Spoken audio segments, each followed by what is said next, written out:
তোমার আগের কি নাম ছিল? রাজু চন্দ্র সরকার। রাজু, ইসলাম ধর্ম গ্রহণের ব্যাপারে তোমাকে কেউ জোর জবরদস্তি করছে? কেউ করেনি। তুমি কি ইসলাম সম্পর্কে জেনে বুঝে স্বেচ্ছায় কালিমা পড়তে চাও? তাহলে তুমি আমার সাথে আওয়াজ করে পড়ো, আশহাদু আল্লাহ ইলাহা ইল্লাল্লাহ ওয়া আশহাদু আন্না মুহাম্মাদান আবদুহু ওয়া রাসূলুহু।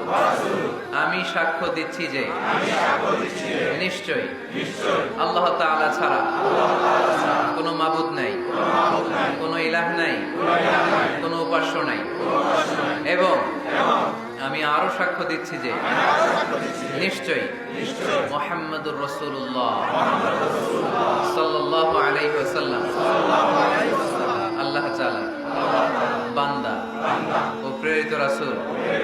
আল্লাহু আকবার।